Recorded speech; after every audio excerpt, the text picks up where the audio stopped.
Hello, everyone. Olá, todo mundo. Sejam bem-vindos ao nosso webinário de hoje. Então, essa apresentação de hoje é da Vision Zero Academy e teremos duas partes. Primeiro, nós vamos falar sobre segurança nos veículos e depois projeto de estradas. Sejam bem-vindas a todas as cidades que estão aqui conosco. É um enorme prazer tê-las aqui conosco em mais um webinário. E também queremos dar as boas-vindas a outras cidades que não necessariamente fazem parte da Visão Zero. Também queremos dar as boas-vindas aos parceiros, FIA Foundation, Fundação Gonzalo Rodrigues, o Banco Interamericano de Desenvolvimento, International Transport Forum, Latin Cap, Towards Zero Foundation, Vision Zero Academy, UK Aid, GRSF e o Banco Mundial. E também muito obrigado aos nossos patrocinadores do Desafio Visão Zero, 3M, PTV Group e Volvo Group. Sem eles, nada disso seria possível. Só um lembrete: compartilhem as suas perguntas, os seus comentários, as suas dúvidas no chat. Agora, quando você fizer isso, encaminhe para todos os panelistas, tá? Para que todos nós possamos ver as suas perguntas, para que tenhamos um excelente debate. E agora eu vou apresentar os nossos apresentadores, os palestrantes de hoje. Primeiro, nós temos o Richard Fredrickson, que é conselheiro sênior e professor associado da Administração de Transportes da Universidade de Tecnologia de Chalmers, na Suécia. E a segunda apresentação será do Dr. Lars Ekman, que já esteve aqui presente em outros webinários até o ano passado, conselheiro sênior em segurança rodoviária, Administração de Transportes da Suécia. E agora eu vou passar a palavra ao Richard Fredrickson para a primeira apresentação de hoje. Muito obrigado.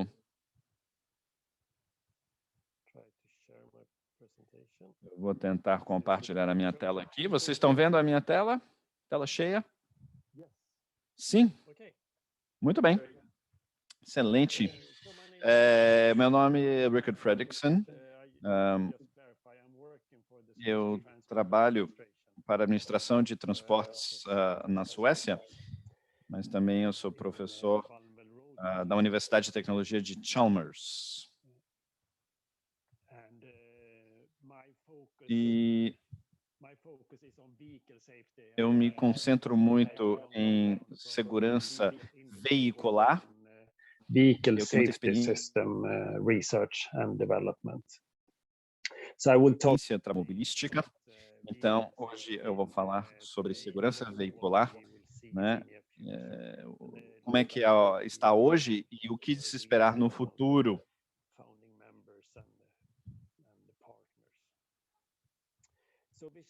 Então, Visão Zero tem três partes, né? As vias mais seguras, um uso mais seguro e veículos mais seguros. Eu vou me concentrar na segurança veicular, mas todas essas partes precisam estar bem alinhadas, né? Elas funcionam em conjunto. Euro NCAP é uma cooperação europeia com 8 países membros. Aqui vocês podem ver os parceiros, e principalmente a Europa e os países que fabricam veículos, também laboratórios de ensaios, ou seja, os ensaios, os testes são realizados em diferentes laboratórios, como vocês podem ver no mapa. Bom, nós já vimos que o NCAP tem tido muito sucesso com segurança veicular, né? Aqui nós podemos ver o risco de fatalidade para um passageiro e como esse risco tem diminuído bastante. desde os anos 90, quando o nosso programa começou a atuar. E aqui praticamente o mesmo resultado, mas em termos de incapacidade por conta de um sinistro no trânsito. Nós podemos ver uma redução enorme aí também. Também, isso está se espalhando aí pelo mundo afora. Vários programas NCAP em praticamente todos os continentes até agora. A Índia está chegando daqui a pouco, essa é a nossa esperança. Bom, como é que funciona Euro NCAP? Nós lançamos um novo teste, né, um novo requisito, e daí provemos informações aos consumidores sobre a segurança de um veículo. E isso impulsiona a concorrência entre as diferentes marcas, entre as diferentes montadoras, e daí é um círculo, né, virtuoso. Nós aumentamos essas exigências, esses requisitos, acrescentamos novos requisitos, e daí isso impulsiona, por sua vez, o nível de segurança. Esse nível de segurança é cada vez mais elevado. E os ensaios e avaliações da Euro NCAP consistem de 4 áreas, tá? Passageiros adultos, passageiros crianças, usuários vulneráveis e assistência de segurança. E são 32 diferentes testes e ensaios que nós realizamos. E no último ano normal, antes da Covid-19, né, 2019, nós testamos 55 veículos, novos veículos no mercado. Então, basicamente, todos os novos veículos no mercado foram testados. 75% dos veículos testados receberam 5 estrelas, ou seja, muito seguro, né, dirigir esses automóveis, né? Todos almejam conquistar as 5 estrelas. E cobertura do mercado, 70% dos veículos vendidos na Europa em 2018 tinham 5 estrelas, ou seja, isso também mostra o quão bem-sucedido é esse programa e como todas as montadoras querem conquistar 5 estrelas. Analisando o nível de segurança, né, esse é um estudo feito na Suécia alguns anos atrás e mostra que os carros que têm 5 estrelas têm um risco 40% menor de lesões graves ou até de óbitos e 42% menos probabilidade de um passageiro, um condutor, sofrer alguma incapacidade, né, permanente. Então, na verdade, isso funciona, né, na vida real. Então, o que há de novo desde o ano passado? O ano passado foi a atualização, geralmente é um intervalo de 2 anos, a atualização dos requisitos. No ano passado, nós tivemos a atualização mais recente, né, dos requisitos, das exigências, um novo ensaio que foi desenvolvido em relação à proteção contra colisões laterais, ou seja, nós analisamos a interação entre os ocupantes do veículo numa colisão lateral, e ao disparo de um airbag entre os ocupantes do veículo, né? Neste caso, entre o passageiro do banco da frente e o motorista. Então, muitos carros já até possuem essa proteção.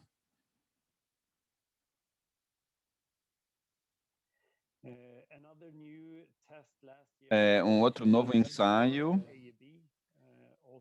AEB, de carro para carro,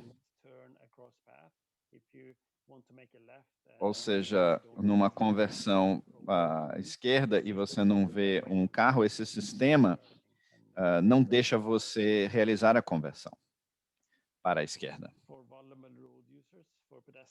Para pedestres, 2 novos ensaios, fiação,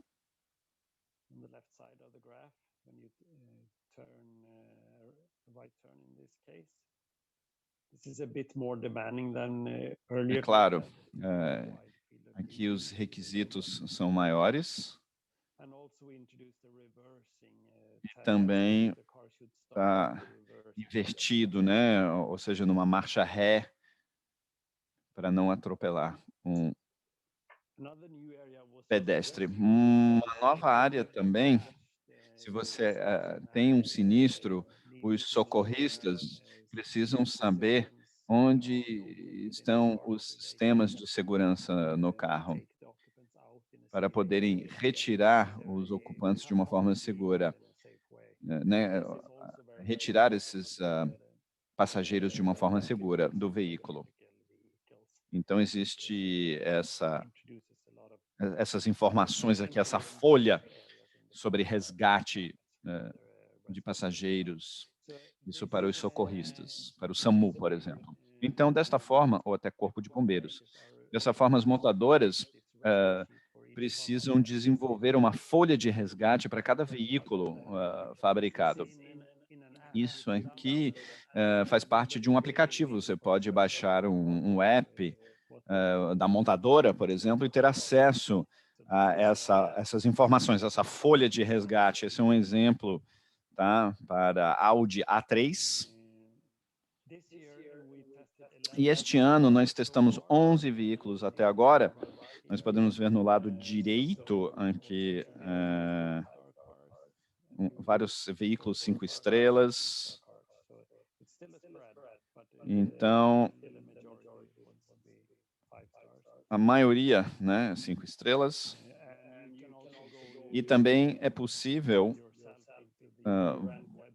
você mesmo acessar o site Euro NCAP, tá? São informações públicas. Você pode ver os detalhes dos ensaios, a pontuação e tudo mais. Isso é muito importante para um consumidor, né, que queira adquirir um novo veículo. Você pode verificar o nível de segurança do veículo que você vai adquirir. Bom, aqui, deixa eu ver se isso está funcionando. Este é um vídeo, não sei se vai funcionar, mas enfim, mostra alguns dos testes ou ensaios da Euro NCAP. Primeiro, o ocupante adulto. Aqui podemos ver o ensaio. E aqui nós também medimos o quão agressivo é o veículo em relação à contrapartida. Então,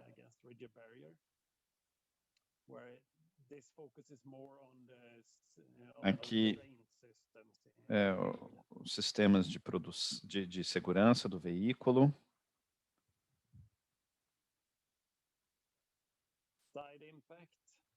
Aqui, impacto lateral, 60 km por hora,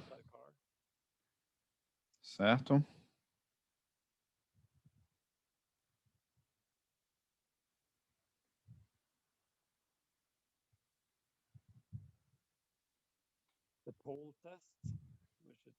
Aqui, um ensaio realizado 32 km por hora, proteção contra o impacto lateral. A maioria dos carros possui. Aqui é um outro ensaio feito em relação à lesão do tipo chicote. Aqui, proteção, a criança utilizando um boneco, um manequim, né, representando a criança no veículo.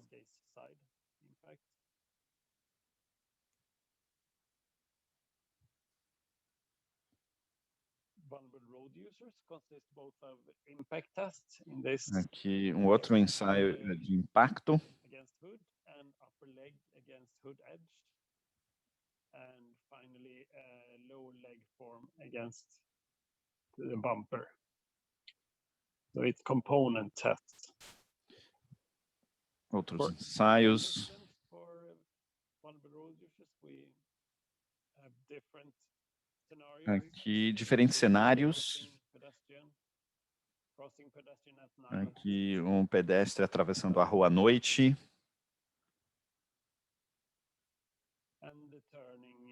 E aquele ensaio com a conversão.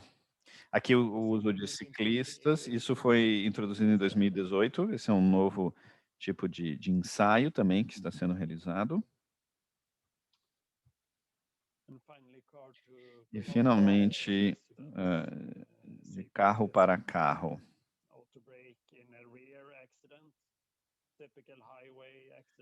Aqui um sinistro típico que pode acontecer numa rodovia.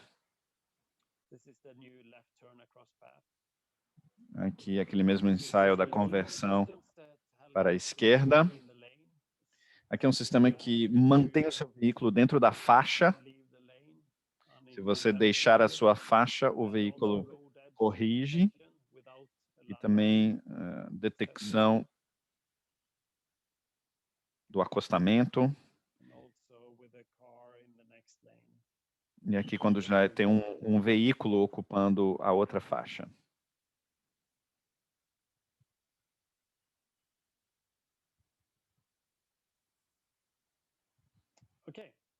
Muito bem. Então, é o que nós temos hoje em dia e o que está por vir. Para os ciclistas, aumentar essa distância até 2,5 metros, medidos a partir do chão.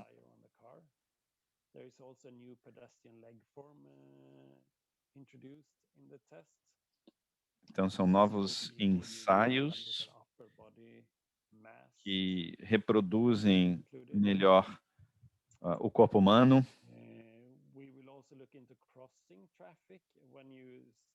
E também quando você para numa interseção, num cruzamento. Então, é um sistema que procura evitar, né, avançar a preferencial. E aqui também colisões frontais, principalmente em relação a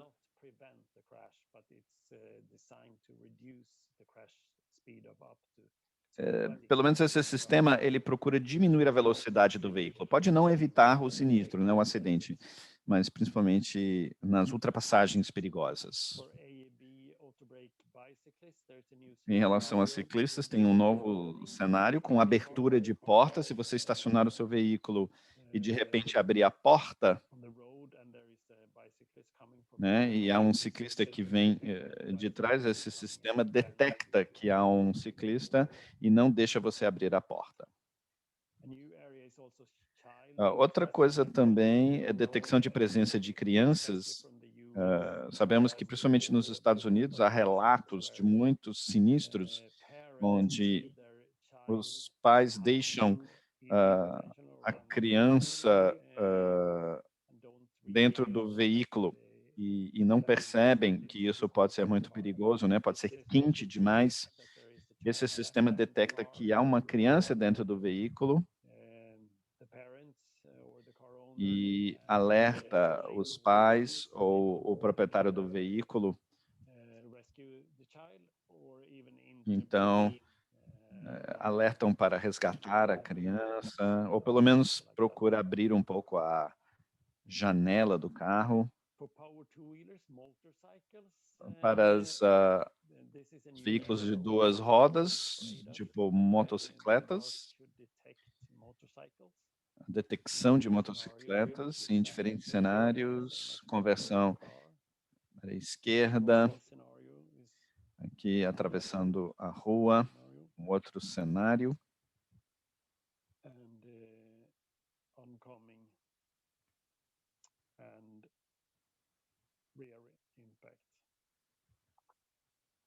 E aqui um impacto traseiro. Enfim, são vários cenários, certo? Para detecção e prevenção de sinistros. E que é uma coisa muito necessária, porque nós vemos que há uma diminuição de lesões e fatalidades.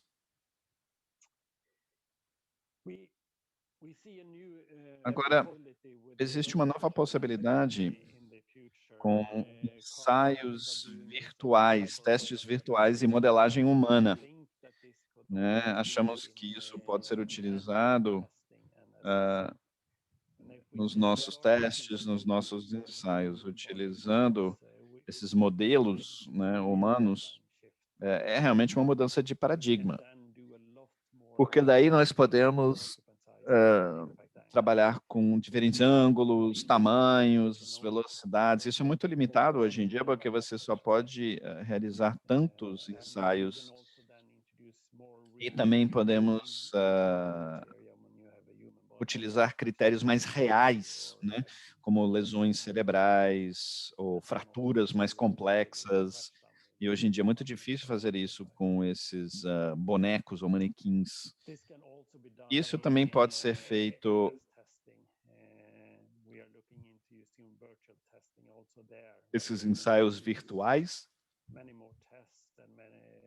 Você pode testar mais coisas em cenários mais complexos, vários usuários ao mesmo tempo, para realmente ser muito mais real, né? E a última coisa é a atenção do motorista, né, do condutor. Essa é uma área nova também para nós, porque nós vemos que é um grande problema, né? Muitos motoristas estão cansados, grogues ou distraídos, e essas podem ser as causas de sinistros graves. Então, aqui é uma verificação do status do ocupante, fadiga, distração, também dirigindo sob a influência de álcool, outras drogas, ou de repente um mal súbito, né? Porque nós sabemos que, por exemplo, um motorista embriagado tem os mesmos sintomas de um condutor cansado ou distraído. Enfim, isso requer tecnologias para detectar. Isso tipicamente é uma câmera que detecta os movimentos dos olhos e da cabeça do condutor, a direção dos olhos e da cabeça, né, para ver o que você está olhando, durante quanto tempo. Então, a ideia é introduzir isso em 2023 para os sistemas diretos. Por enquanto, nós temos para indireto.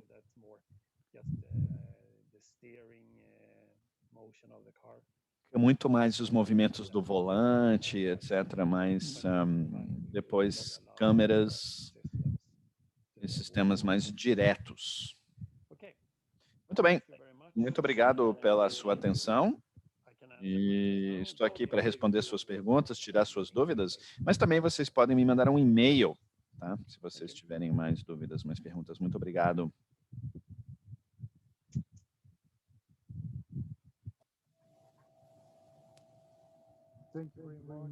Muito obrigado. Excelente a sua apresentação. Vamos convidar agora os participantes a fazerem suas perguntas no chat, tá? Vamos aí aguardar alguns instantes para os participantes poderem compartilhar suas perguntas, dúvidas, comentários no chat.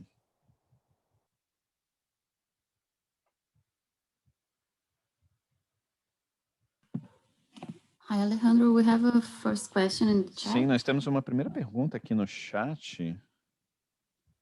So if I may read it. Se eu puder What ler. progress has been made in making Que visible the progresso vocês equal impact conseguiram and repercussion between men and women? em relação à diferença entre homens e mulheres? Desculpa, eu não consegui entender a pergunta toda. I can read it again. Sim, eu posso tentar ler de novo, por favor. What progress has been made Que in progresso making vocês visible the difference conquistaram vehicle para impact conhecer melhor as diferenças between men and de women? impactos sofridos entre homens e mulheres, né? Se tem uma diferença de gênero. Olha, é difícil, mas eu acho que eu consegui entender dessa vez. Diferenças entre homens e mulheres. Uma ótima pergunta, porque, na verdade, a gente geralmente se concentra mais no sexo masculino, né? Geralmente, esses manequins, esses bonecos, são um homem. Nós temos um modelo de uma mulher que é utilizado de vez em quando nos ensaios, para a gente realmente entender essas diferenças melhor, mas o que eu acho que é importante é nos ensaios virtuais, tá? Diferentes tamanhos dos ocupantes, eu acho que a gente pode melhorar muito.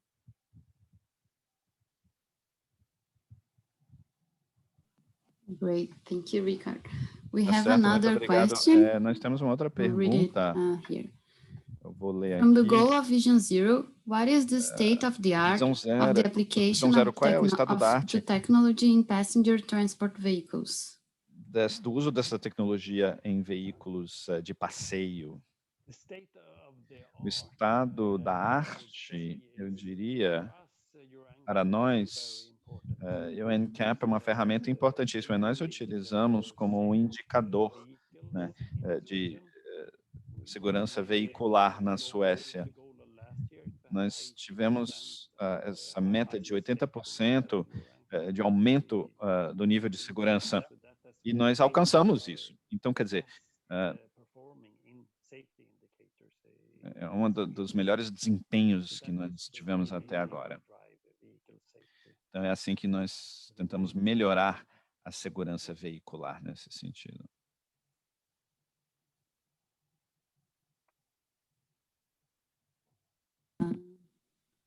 I have two more questions. May I have Mais umas duas I'll read. perguntinhas aqui.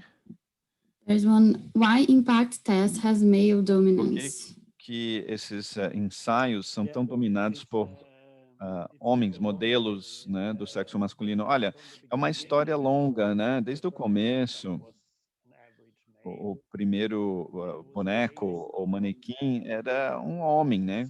Com base até em soldados do exército americano, e todos eram homens, mas e geralmente um homem de grande porte. Então, sempre foi meio que baseado nesse modelo, mas como eu disse, a ideia é mudar isso, tá? A gente começar a utilizar diferentes tamanhos de ocupantes e tudo mais. Great. I'll read another one. Please, Alejandro, let me know if we have the time. So, in Colombia, the proportion of motorcyclists involved in accidents is increasing. What advances are being made in vehicle safety for motorcycles? Podemos ver que existem avanços, né, em sistemas de segurança. Eu acho que o primeiro passo mais importante é ter essas normas, esses padrões para motocicletas no mundo todo. E, na verdade, a gente está discutindo tudo isso. Nós até tivemos uma oficina mundial de algumas semanas atrás falando exatamente sobre essa questão. Mas também sistemas mais avançados, né? Alguns sistemas que previnem sinistros com ciclistas, comunicação entre os veículos e as motocicletas e, claro, o uso do capacete, né? E outras proteções. Mas existem alguns sistemas avançados que estão chegando na Europa. É claro, esses custos às vezes são um pouco elevados e a gente precisa começar para que esses custos possam diminuir e isso começar a se espalhar aí pelo mundo afora. I think motorcycles are a great concern in Latin America. É uma grande preocupação na América Latina. So I'll read another, I think the last question. Uma última pergunta, tá? A gente poder depois avançar. Why is it that most cars do not os have their rescue sheet when não buying the têm vehicle. essa folha de From, resgate quando nós René adquirimos Flores from Mexico. um veículo? Essa é uma pergunta de um participante do México. Olha, se eu entendi bem a pergunta, esse é um requisito, uma exigência muito nova, né, do ano passado. E no ano passado, todos os carros testados tinham que ter isso, tá? Ou seja, eu acho que já deve estar disponível para praticamente todos os carros. Mas como é uma coisa muito nova, leva tempo, sabe? Às vezes 6 anos. Pode levar, né, de 5 a 6 anos.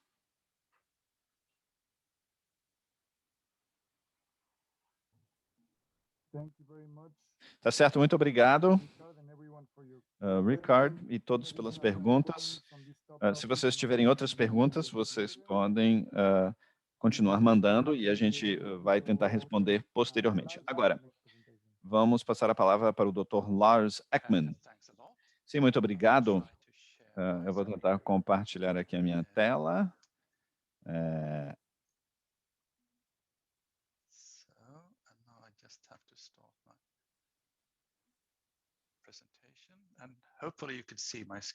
Dá para ver a minha tela? Eu acho que sim, né?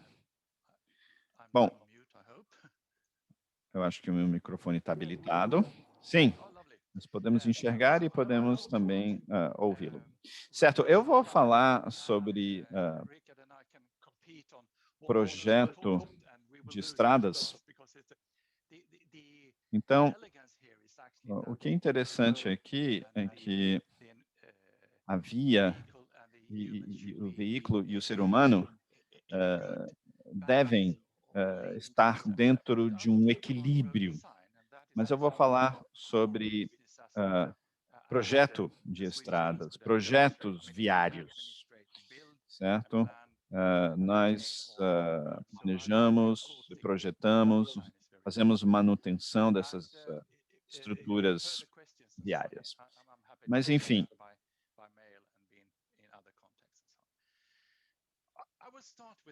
eu vou começar com essa imagem mostrando, quando nós projetamos infraestrutura viária, são obras pesadas, né? São obras onerosas, é muita coisa envolvida e a gente pode, na verdade, até fazer coisas muito boas e sistemas embutidos. Existe essa oportunidade. Muitas pessoas acham que segurança viária é uma coisa que a gente faz depois, é consertar as coisas depois. Mas quando, né? Se nós tivermos sucesso aqui, é muito importante fazer isso no planejamento e na fase da obra. Às vezes, eu tenho inveja de vocês que trabalham em países em desenvolvimento, porque vocês têm muito mais dessas oportunidades, vocês não precisam consertar muitas vezes as coisas como nós temos. Então, fazendo a coisa certa desde o começo é fundamental. E muitas vezes recebemos essa pergunta: como é que isso funciona na Suécia? E eu digo: olha, é difícil. Nós não temos um orçamento tão grande. Temos um grande orçamento para obras, mas a manutenção e tal, nem tanto. Então, para fazer a coisa certa, a gente tem que gastar dinheiro, né? O dinheiro tem que ser utilizado nessas boas soluções. Então, numa obra, né, como a gente pode ver aqui, com equipamento pesado, com asfalto, etc., se você fizer isso de uma forma segura, da forma correta, você pode melhorar muito a segurança viária. Então, na verdade, eu acho que esse é o primeiro ponto, tá? Nós não podemos pensar que segurança viária é uma coisa extra, além da estrutura. Não é. É uma parte totalmente integrada e ela realmente tem que ser dessa forma. Nessa imagem, que nós mostramos muitas vezes, e eu compartilhei, estou compartilhando essas imagens para mostrar que nós precisamos de um bom veículo, de uma boa via, e tudo isso tem que ser utilizado de uma forma segura. por seres humanos. Então,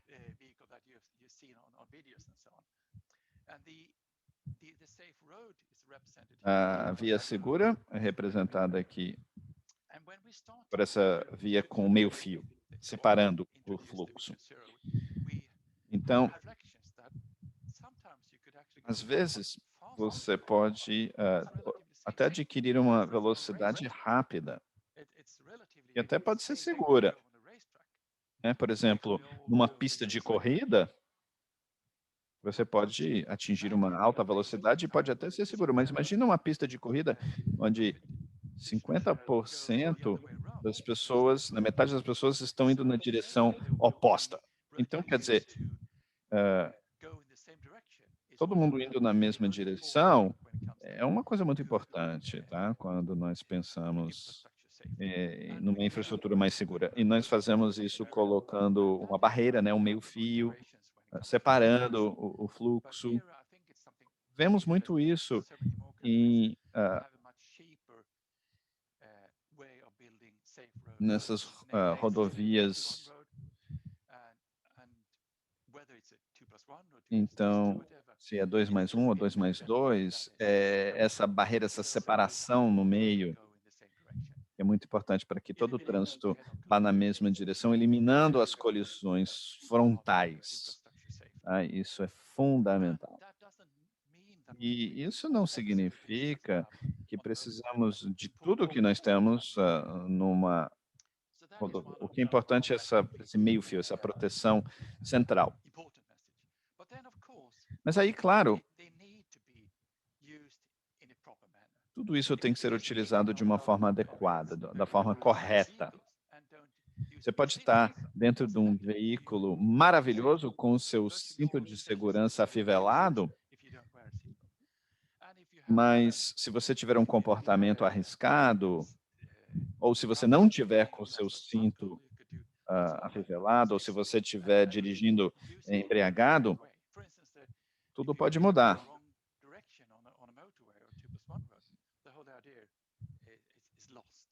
Então, e claro, a velocidade. A velocidade é uma parte fundamental disso tudo. Controle da velocidade, né? Gestão da velocidade é fundamental. Estabelecendo limites de velocidade, mas também a fiscalização da velocidade.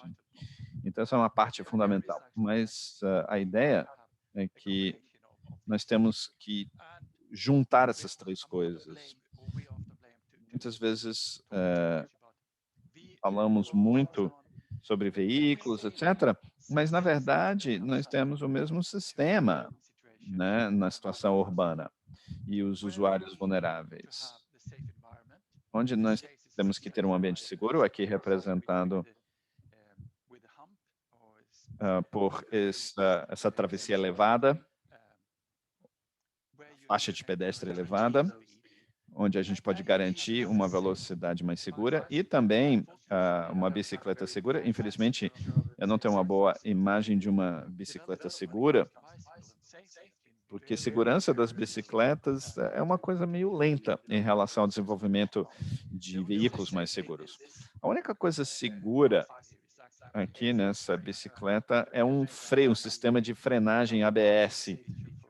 E isso é muito importante, eu acho.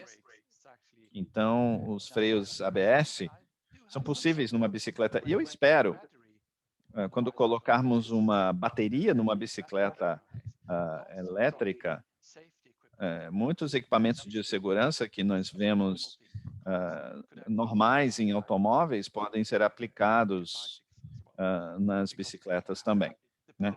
Porque agora a gente pode ter essa potência elétrica marcada. Mas, enfim, você também tem que ter um bom sistema de proteção, né? Como neste caso, é uma invenção sueca, tá? Com um capacete inflável. Mas, enfim, o bom e velho capacete funciona muito bem também. Agora, voltamos, né, à engenharia civil básica, segurança, travessia de pedestres em áreas urbanas. Tem duas formas de ver. Ou você tem uma separação, ou você tem que ter um trânsito mais calmo. Separação, nós sabemos que funciona super bem, né? Aqui é um cruzamento onde eu fiz um estudo e já vi muitos sinistros gravíssimos. Mas quando fizeram essa passagem segura, esse túnel, aí tudo ficou muito mais seguro, né? Você pode atravessar aqui com a maior segurança. É claro, não é barato, mas é uma possível solução. Caso contrário, você tem que optar por um trânsito mais tranquilo, mais calmo. Mas você tem que fazer alguma coisa, tá? E um problema, quando falamos de um ambiente viário, é que podemos aceitar, muitas vezes, um ambiente muito ruim, muito hostil.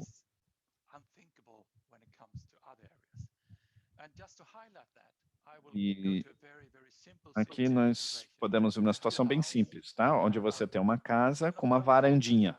E claro, nós temos aí toda uma proteção, guarda-corpo, que pode ajudar a evitar uma queda, né, dessa varanda. Pelo menos na Suécia, a gente raramente vê uma varanda sem uma proteção, uma grade. Mas o que que acontece se você não tem uma proteção, uma grade, né? Uma casa nova, talvez não instalaram ainda essa proteção, e aí o que que a gente faz? Bom, claro, você tem que interditar a varanda, você não deixa ninguém sair lá naquela varanda, ninguém usar a varanda, mas e se uma autoridade viária fizer isso, né? Podem colocar simplesmente uma placa. Você pode utilizar essa varanda, mas tome cuidado, você pode sofrer uma queda, você pode cair. E, em primeiro lugar, eu não encontrei uma varanda sem a proteção e eu tive que tirar a proteção com Photoshop. E eu não encontrei uma placa para uma varanda sem um guarda-corpo, sem uma grade. Então eu tive que pegar uma placa que a gente usa no trânsito e colocar aqui. Mas vamos pensar, né, com que frequência a gente coloca uma placa, tipo essa, né, advertendo, indicando que nós sabemos que tem um perigo aqui, você deve estar ciente desse perigo. Por que que a gente não conserta? Por que que a gente não faz um trabalho de prevenção num ambiente que não é seguro? E fizemos isso durante décadas, sabe? Muitos estudos feitos, etc. E você, na verdade, não vê muitos estudos feitos nesse sentido, né? Famílias que são mais vulneráveis do que outras de sofrer uma queda de uma varanda. Mas, quando falamos de uma via, a gente achava que isso aqui era totalmente normal, né? Uma via de alta velocidade, 90 km/h, e a maioria das pessoas acha: "Isso aqui está ótimo, não tem trânsito, é um ótimo ambiente, é uma paisagem bonita", mas 90 km/h numa colisão frontal, mesmo no carro mais, seguro, essa batida vai ser feia.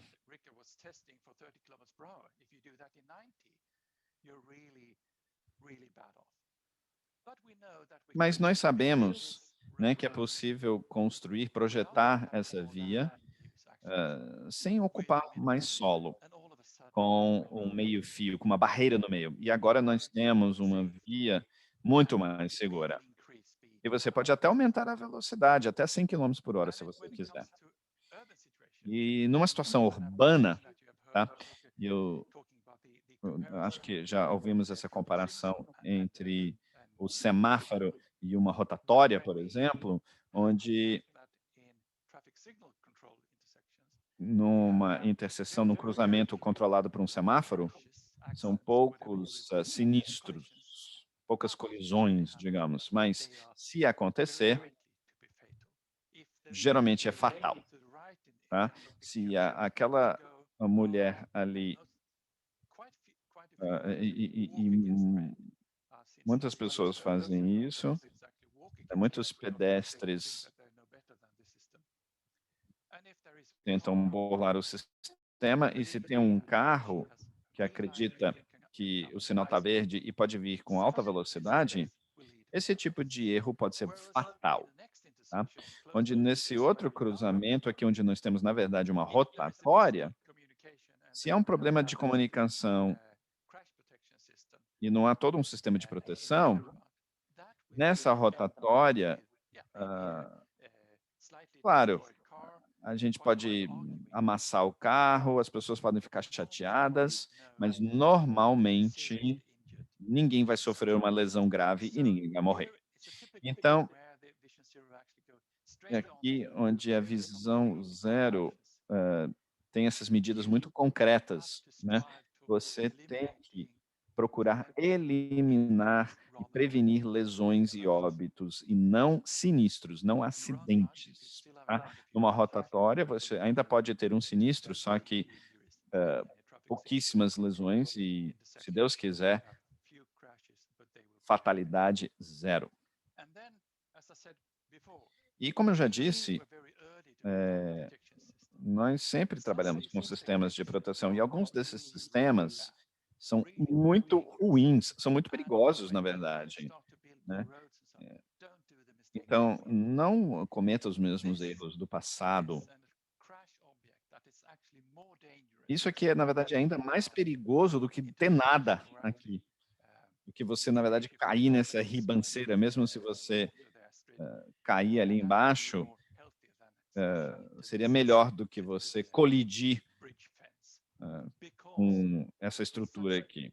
Porque com esse tipo de coisa, isso pode passar, pode partir o veículo no meio, né? É até possível partir o veículo no meio. E a gente vê isso acontecer muitas vezes. E isso é perigosíssimo.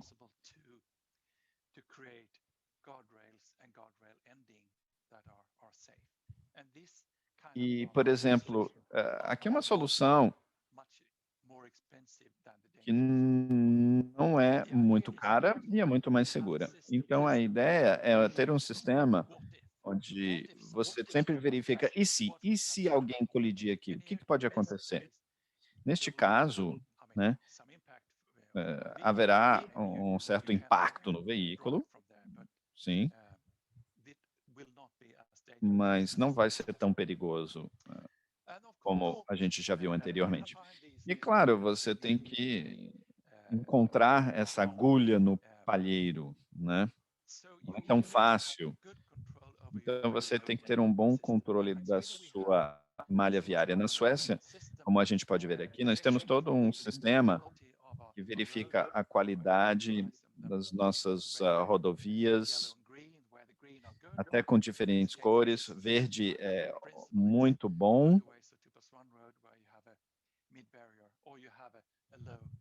Onde nós temos uma rodovia duplicada.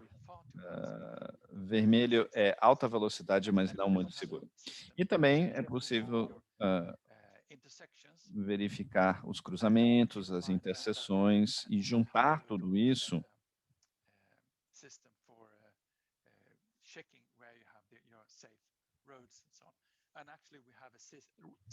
e nós temos um sistema parecido também para ciclistas, para a nossa rede, a nossa malha cicloviária. E as diferentes vias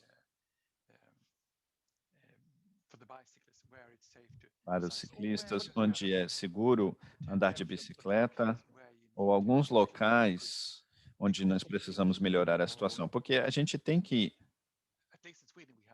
pelo menos na Suécia, nós temos situações onde as vias são perigosas e não são nada protegidas. Agora, e se a gente tiver um sinistro com a fatalidade, e a gente sempre ouve falar que o fator humano, né, o erro humano, é sempre um motivo predominante. Então, vamos ver um exemplo simples, um sinistro relativamente simples. Tá? O meu filho, hoje ele é adulto, mas quando ele era pequeno, ele pegou um copo de leite e derramou, né? Deixou esse copo cair, o copo quebrou, caco de vidro para tudo que é lado, leite derramado. E eu, como pai, eu gritei com ele, eu falei, seu menino bobo, eu já não te disse 1 milhão de vezes que você tem que segurar o copo com as 2 mãos para não deixar cair no chão?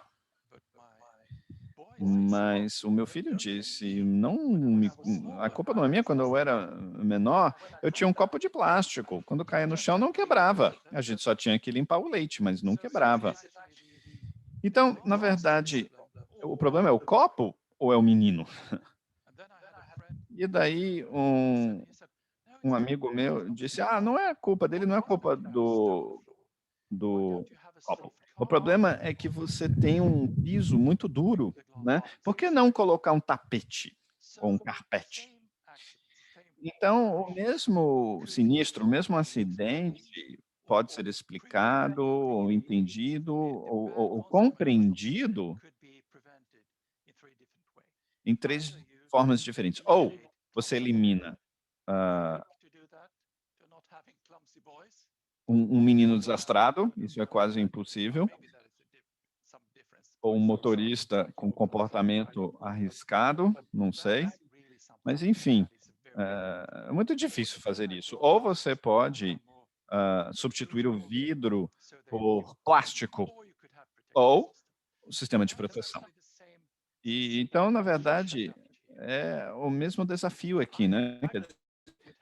Ou a gente pode ter um motorista perfeito e boa sorte com motoristas que nunca vão cometer erros, ou você pode ter um veículo perfeito, e eu posso dizer que os meus colegas estão fazendo um ótimo trabalho nesse sentido, mas a gente também precisa de um ambiente seguro,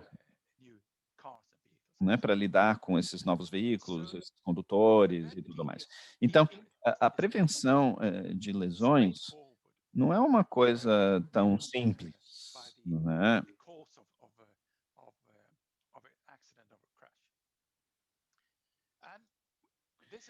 E isso fica muito evidente quando a gente analisa o equilíbrio entre segura passiva ou ativa, ou seja, onde um fabricante diz, olha, uma colisão frontal é possível, mas nós podemos prevenir lesões graves se a velocidade não estiver acima de 80 km/h. A gente consegue um impacto abaixo de 80.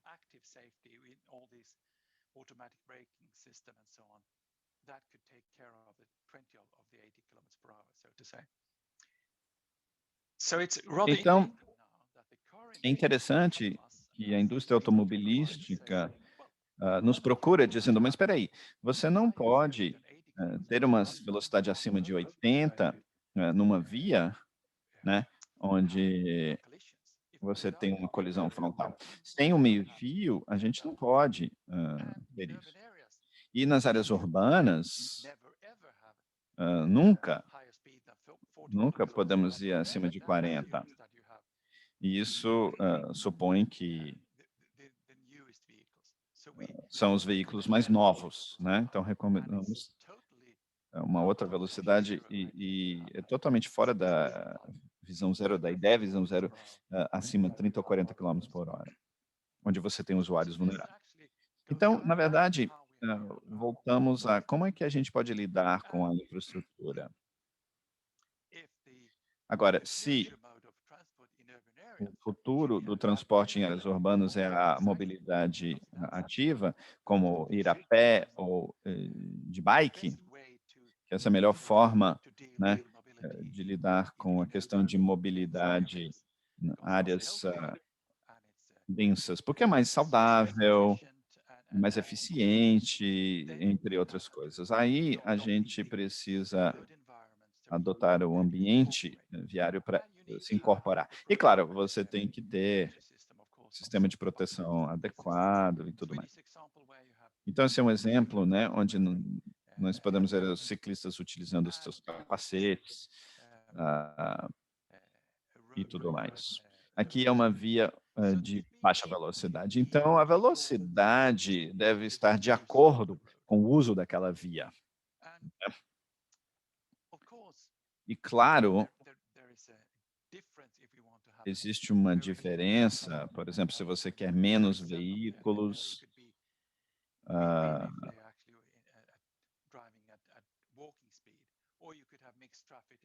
ou a gente pode ter um trânsito misto,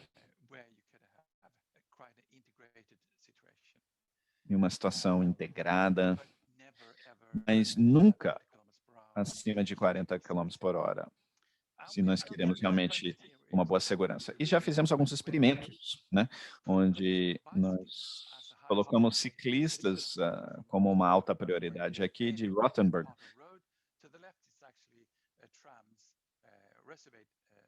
e aqui nós temos um bondinho, né, um VLT, mas se há um ciclista, a gente consegue visualizar bem o ciclista.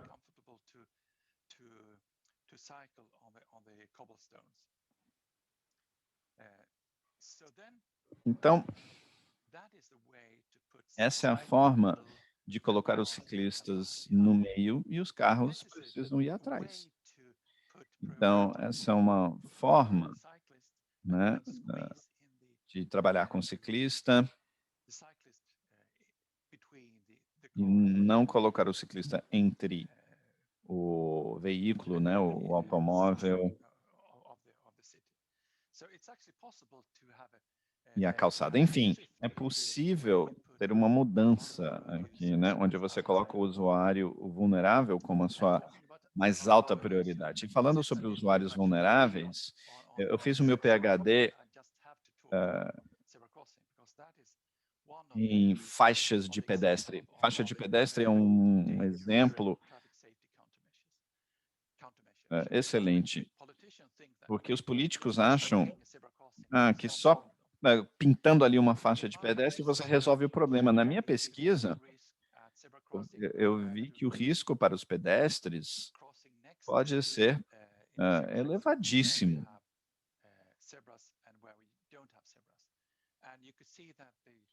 Então, quer dizer, o risco para o pedestre é 2 vezes mais elevado, onde nós temos a faixa de pedestre versus onde você não tem uma faixa de pedestre. E foi uma espécie de uma surpresa, porque na época, eu sei que faz muito tempo, mas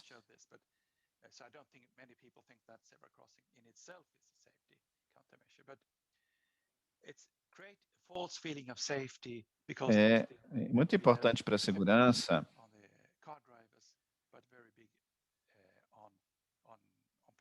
e talvez nem tanto para motoristas, mas para os usuários mais vulneráveis.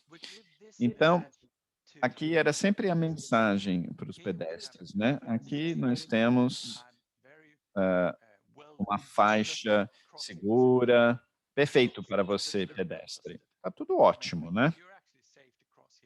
É seguro atravessar aqui. Isso aqui é para você, pedestre. Mas o problema é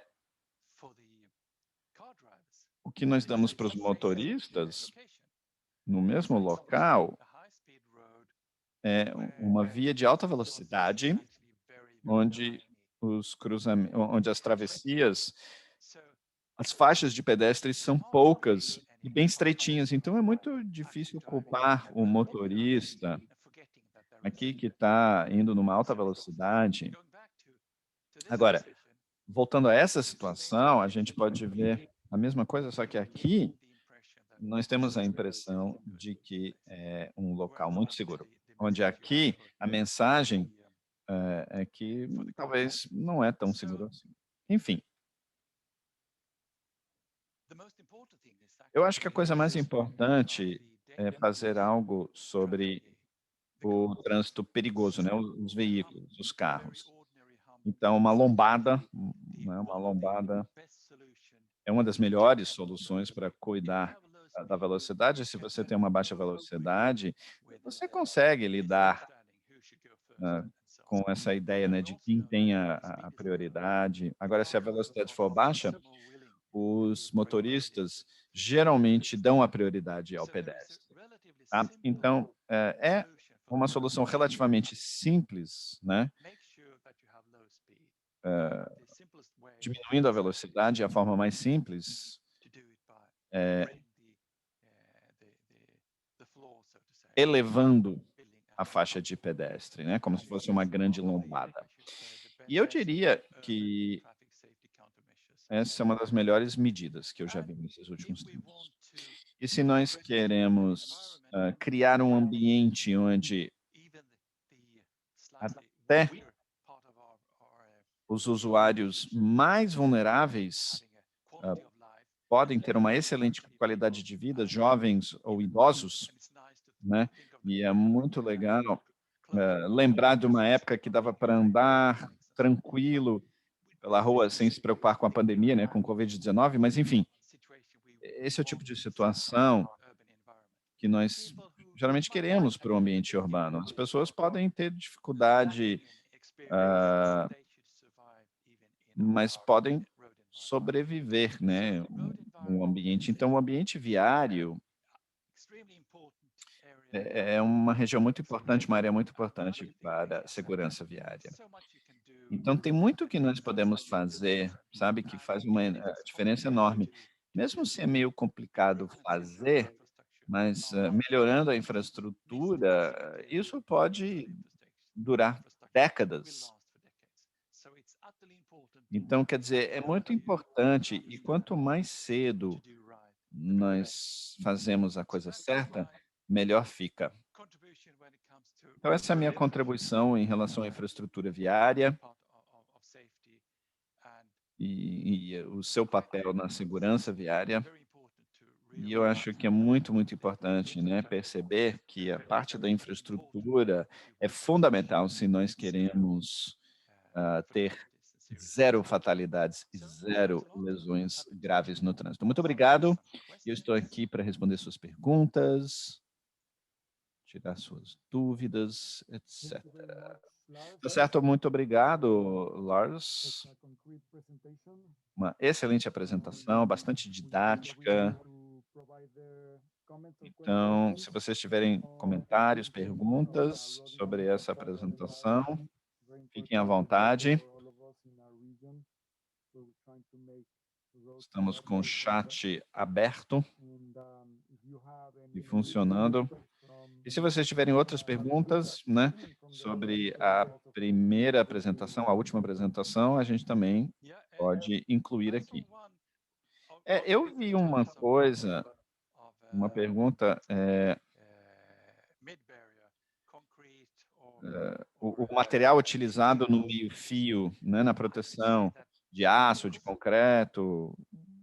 Olha, existem diferentes materiais, claro, mas um problema nessas barreiras é que é muito difícil torná-las seguras para todos os veículos, tá? Concreto, as barreiras mais lisas, né, ou planas, são boas para veículos de duas rodas.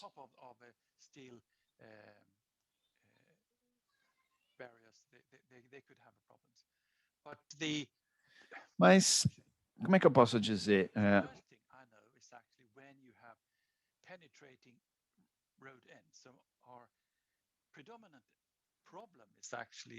The beginning and ending of guardrails, or actually that is number two. The first one is actually that we're missing. Então, o que falta são essas proteções quando elas são necessárias, né?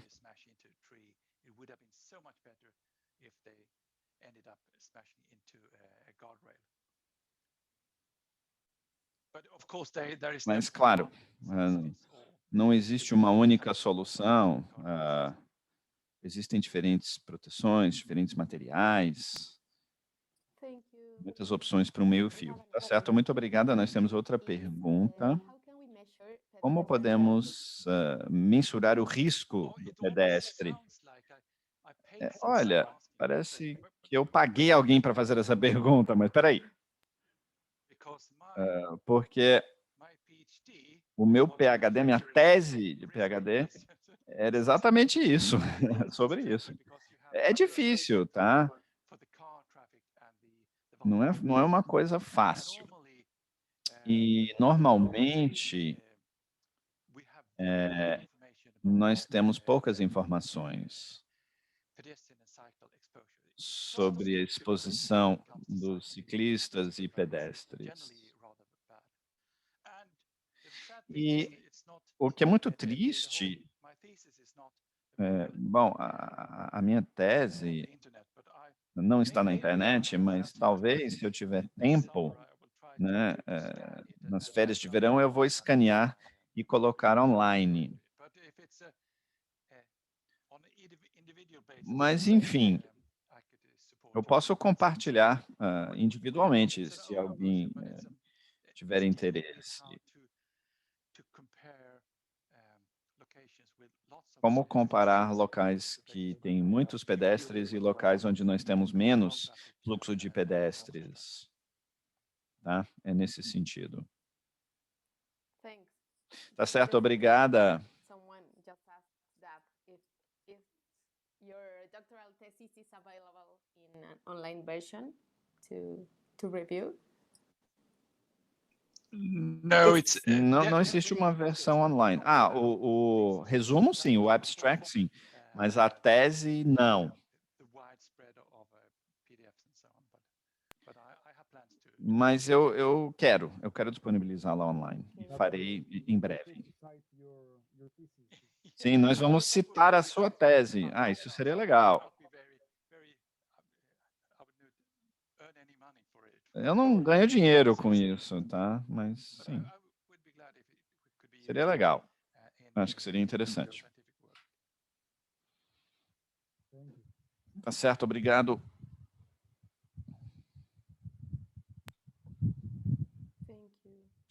Obrigada. Sim, nós temos uma outra pergunta, aparentemente. Yeshi.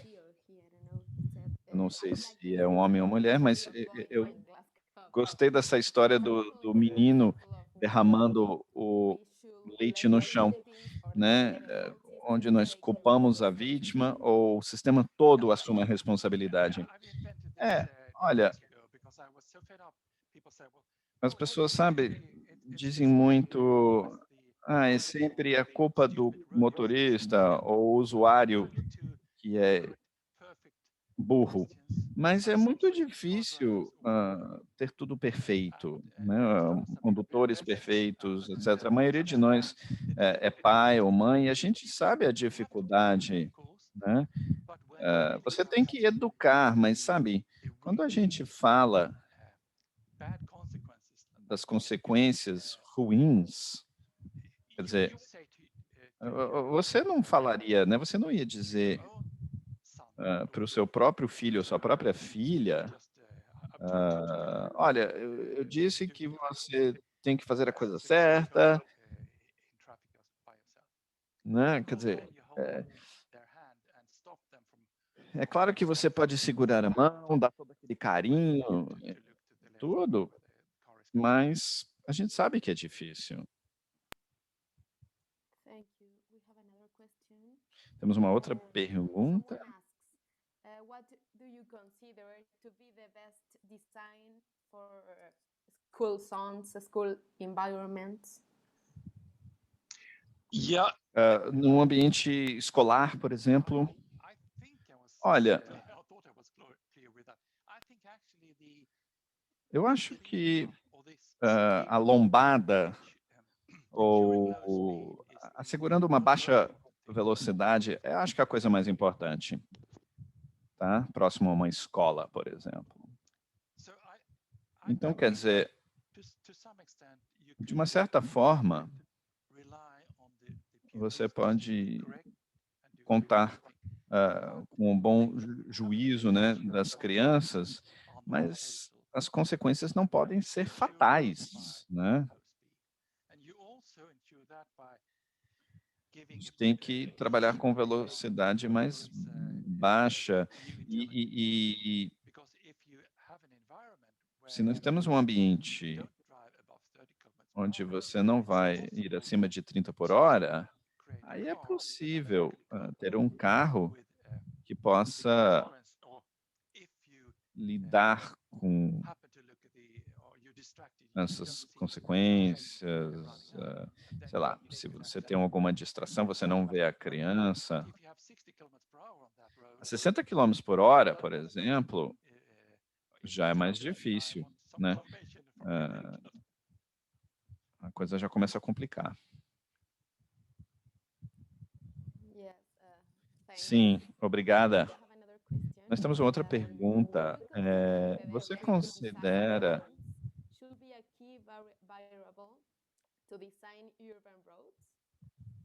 as linhas de pedestre? Olha, eu não sei o que é isso. Pedestrian Desired Lines é uma faixa de pedestre? O que é isso? Não sei o que é isso. O comportamento do pedestre, o seu desejo, né, a sua vontade.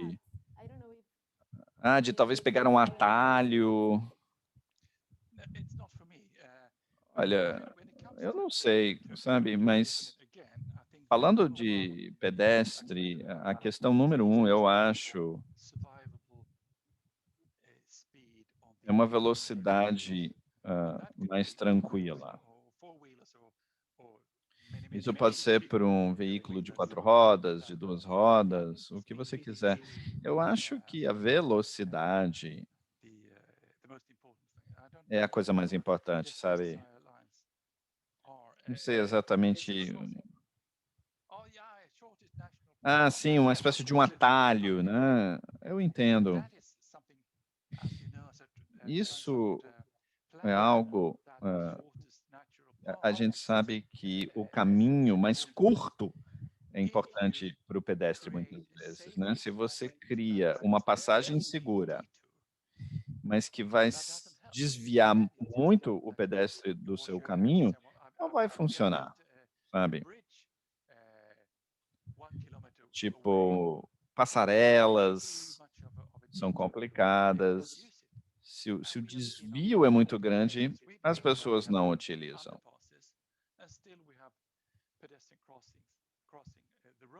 Então, quer dizer, às vezes esse desvio é tão grande e a gente precisa entender como os pedestres pensam, como é que eles agem. Então, se for fácil desviar os carros, ok.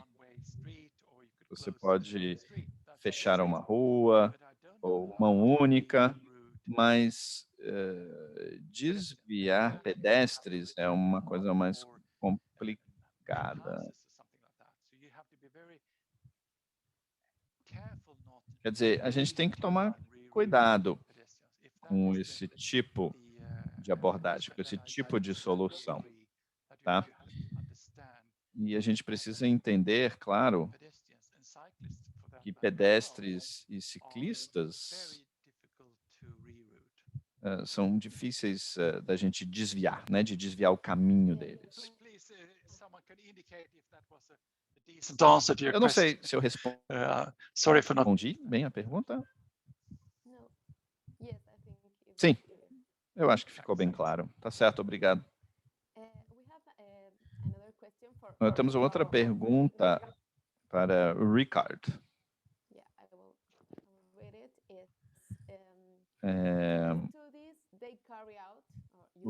Os estudos que vocês realizaram se aplicam a veículos nacionais e importados? Desculpa, não sei se eu entendi. Eu vou repetir. Os estudos que vocês realizaram se aplicam a veículos nacionais e importados? Eu suponho que você está querendo dizer os ensaios, os testes são realizados em todos os veículos vendidos na Europa, né? Mais ou menos todos vendidos na Europa. Então, sim, nacional e importado. Os únicos carros que não são testados são carros de baixíssimo volume ou aqueles caríssimos, né, que você praticamente só vai ver alguns na rua, mas todos os outros são testados. Tá? Tá. Uma outra pergunta relacionada, eu acho, à primeira, eu vou ler, tá? Todas as montadoras precisam atender a esses requisitos ou apenas as de luxo? Porque no México, muitas pessoas compram carros usados ou carros mais baratos, né, de uma marca mais barata, digamos assim. Olha, nem todos os carros. É claro que é uma coisa voluntária, né, atender aos requisitos, mas todos são testados, principalmente os carros de alto volume, ou seja, é muito mais do que os carros mais caros, etc. Tá? Mas 95%, mais de 95% dos carros vendidos na Europa. Certo. E para acrescentar, é uma combinação, tá? No começo, financiávamos todos os testes, os ensaios, mas daqueles 55 carros testados, 10 foram financiados e o resto foi financiado pelas montadoras, né, pelos fabricantes. Então, eles queriam obter as 5 estrelas. Então, isso é uma coisa interessante também, que todas as grandes montadoras querem, tá? Querem vender carros mais seguros.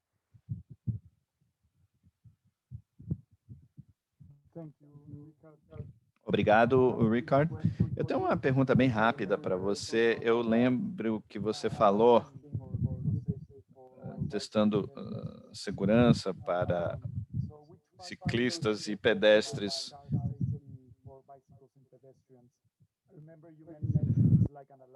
Você mencionou coisas, um alarme, né, um alerta, quando você abre a porta, aí o carro não deixa você abrir a porta, se tem um ciclista vindo.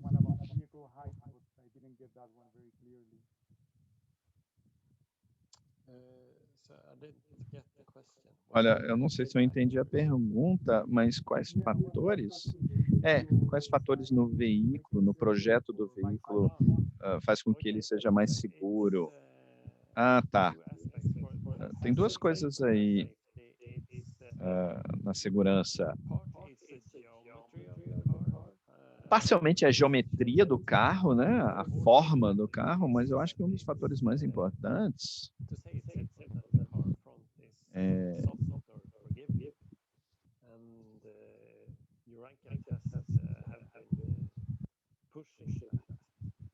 já testamos carros que utilizam materiais mais flexíveis. Então,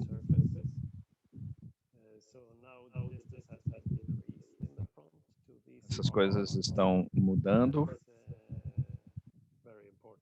Eu acho que isso é muito importante, mas a grande questão que resta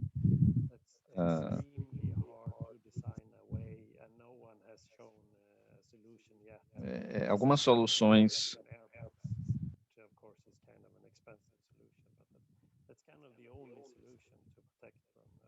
enfim, eu já vi algumas soluções tipo airbags para pedestres, mas é uma coisa muito onerosa, não sei se é a solução mais viável, digamos.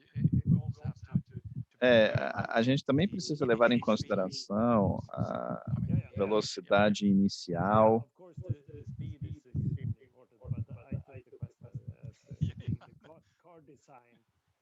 If you can limit the car speed, it's extremely important. Even if you can't avoid the crash, reducing the speed 10 km/h. Então, a redução da velocidade é uma coisa muito importante, tá? Sim, do ponto de vista do planejamento, numa área urbana, é muito importante, né? Você ter uma velocidade normal, etc. É verdade, eu sei que é complicado isso aí. Não, sem dúvida, se você analisar do lado do sistema, a velocidade é um dos fatores mais importantes, sempre, sem dúvida. Não importa como você projeta o veículo, se a velocidade for alta demais, não funciona. Ou se você tem uma velocidade baixa, até um carro ruim pode ser seguro, né, teoricamente falando. Então, quer dizer... Tá certo, obrigado, Ricardo.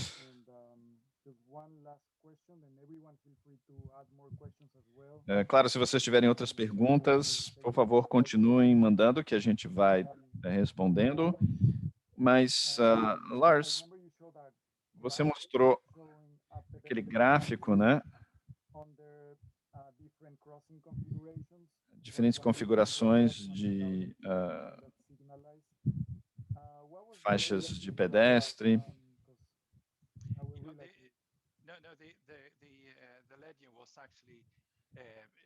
Sim, era aquela faixa de pedestre, mas, enfim, a outra coisa tinha a ver com idade, né?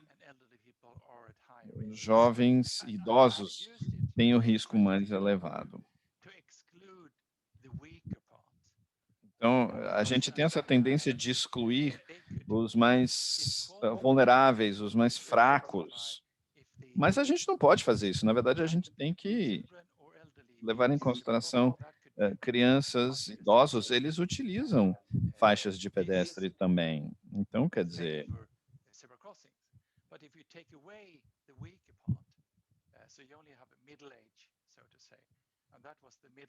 A gente não pode só pensar em outras faixas etárias. Então, with zebra crossing and also traffic signal compared to without zebras.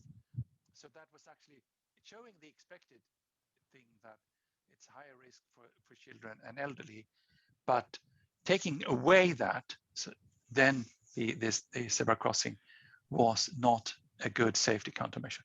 And the interesting thing with the zebra crossing, o que é muito interessante nessa faixa de pedestre, a gente sabe que é uma solução muito acessível, muito barata, né? É tinta praticamente, e não tem um grande problema para os veículos, mas hoje em dia a gente tem que incomodar, digamos assim, os veículos, porque eles precisam diminuir a velocidade.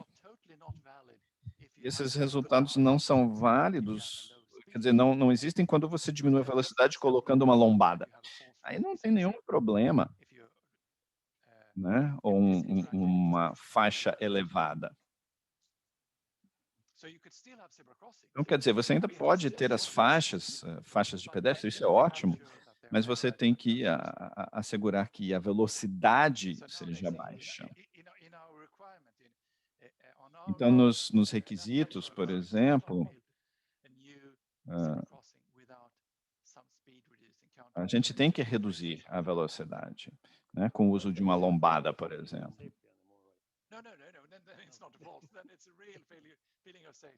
But this false feeling of safety, and I try to illustrate that it's looks so prepared for the pedestrian, and if not, we as road infrastructure provider are actually to be blamed. Então, nós podemos até ser responsabilizados, né, culpados. Balcony fence that is made of paper looks nice, but doesn't hold your weight. So então, quer dizer,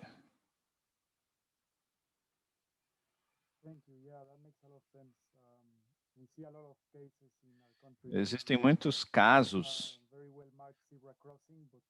onde a gente tem faixas excelentes, mas os veículos transitam em alta velocidade. Então, quer dizer, isso é muito perigoso, né?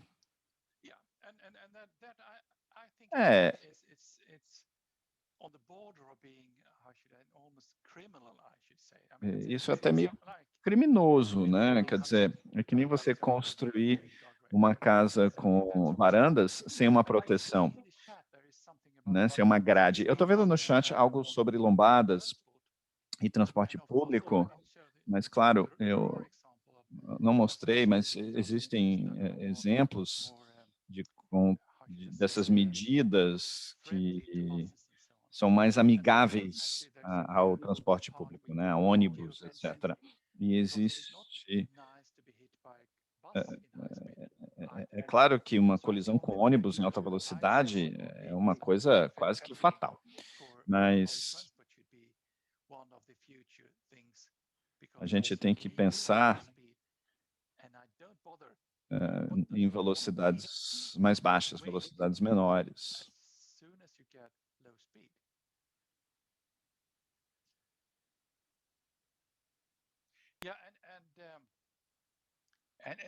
And by law, drivers should always be giving way to, and that is again something like, haven't I told you? Então, por exemplo, né, como brigando com meu filho que ele deixou o copo cair no chão. A gente sabe que esse tipo de coisa acontece, mas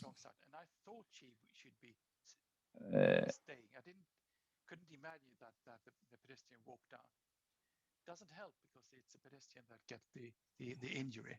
So I normally say that you're not allowed eu to. geralmente digo que você não pode atropelar um pedestre, né? Principalmente numa faixa de pedestre. E isso é uma coisa que a gente tem contado muito na legislação, se é bem estruturado.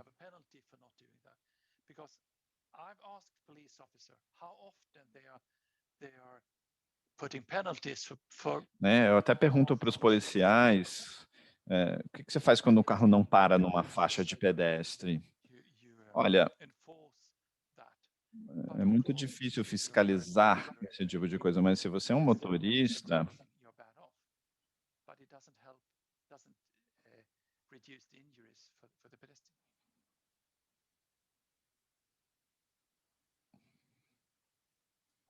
So good laws like mandatory jailing demands for car driver is good, but it's not enough. You need to create an environment where these rules could actually você tem que criar um ambiente onde essas regras fiquem mais evidentes. Tá certo? Eu acho que essa foi uma das últimas perguntas. Esse também é o tempo que nós temos por hoje. Muito obrigado, tá? A todos.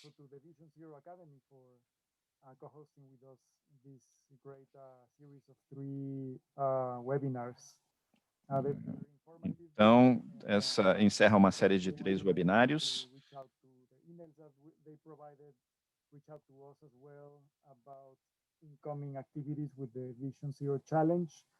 Visit our website, visionzerochallenge.org, and we hope to be collaborating more in the future as partners. E nós queremos continuar colaborando com essas parcerias e teremos um outro webinário na próxima segunda-feira, aparentemente, junto com a empresa 3M, e será sobre diferentes dispositivos e medidas temporárias.